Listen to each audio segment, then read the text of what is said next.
እኔ አሁን ይበሳል ነገር ያስስተኝ ነገር ነው ያስፈልጋል ተተናርዳሻለሁ እኮ ግን እኔ ለማለት የፈለኩት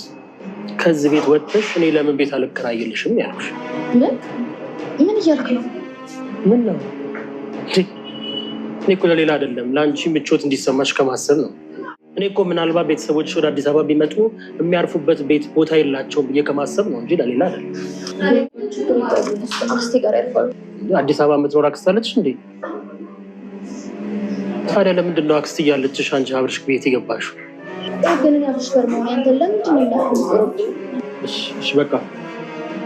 ጥሻ ወዲ እንግዲህ ወደ እናተትና ድራማ ተመለሰች ቤቱ ሞቅ ደመቅ እያለ ነው የሚገኘው እስኪ እንደ ዳጣ ወደዚህ በመመለሷ ደስ ያለው የምርኔ በጣም ነው ደስ ያለኝ ምክንያቱም ቤተሰቦቻችን እንደምታውቁት ዳጣ እንግዲህ የድራማው ድምቀት ናት የቤቱ ሞቅታ ሁሉ ነገር ፈካፈከች ነው የምታደርገውና እንግዲህ አብርሽ ጋር የድሮ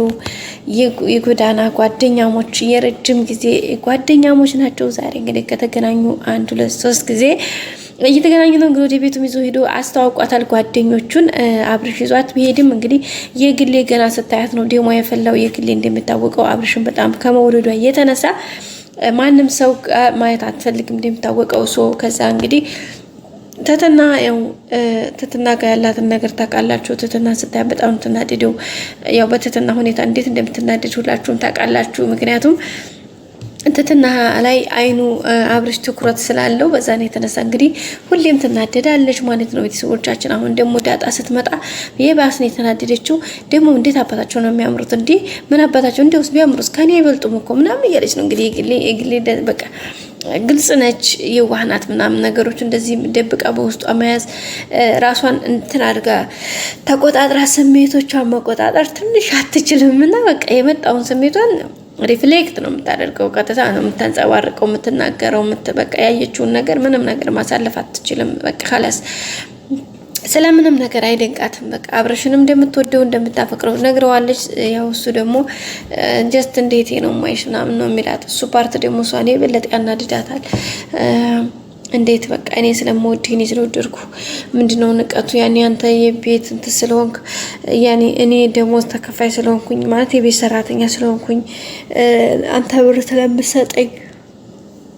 ለዛ ነው አከኝ ሰራተኛ ስለሆንኩኝ ነው አይደለ በቃ ከሰራተኝነት በወጣኩ ተወደይ ነበር በቃ ሌላም ነገሮችን እያለች ነው የምትገኘው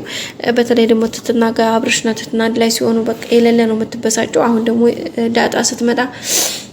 እንግዲህ አኪ አንቺ ደግሞ ለስንት ቀልስ ቆይ ነው አንደኛይቱ መታው ተቀምጣለች እያለች ነበር በጣም የተናደደ ነበር እንግዲህ አብርሽም ጋር ተትን የግድማን ይቅርታ ዳጣ በመጨረሻ እንግዲህ የተወሰነ ጊዜ ከቆይች በኋላ ቤተሰብ መታ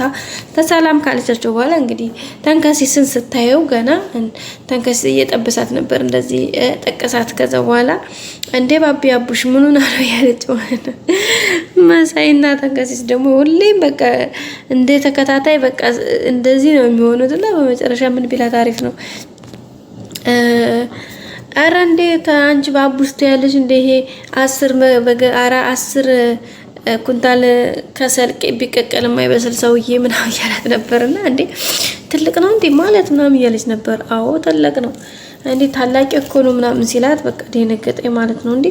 እውነቱን ነው በቃ ጭራሽ ወዲያው ደግሞ ማለት ነው አባቡሽ ብላ ወዲያው ወዲ አንቱታ አዞረችው ማለት ነው እና በጣም እየገረማት ነበረ ተንጋሲን በመጨረሻ እንግዲህ ተናዶላሽ ብሎ ወጣ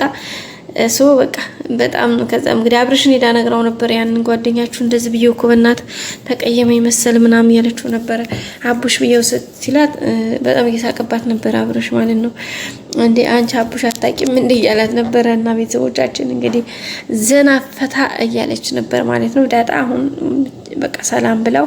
ድጋሚ ይመጣለው ጓደኞች ደስ ይላሉ ምናምን ብላ ቀጥታ ሄዳለች ሌላው ደግሞ ገልሞና የግሌ እንግዲህ አብርሽን ለማናደድ እየሞከረች ነው ወደ አብርሽ እንትን ለማለት ማለት ነው የግሌ ደግሞ በቃ አብረን እኔ እናንተ ፋፈሽ እንላለን በባለፈው የወደድካት ልጅ ማን ነበረች እያለችው ነው እሷም ተጥራጥራለች ተተናን ካልሆነ በቃ እኔ ነው ማለት ነው ተተና እወድሃለሁ ብላኛለች ሲላት በጣም የተናደደች ነበር የግሌ ማለት ነውና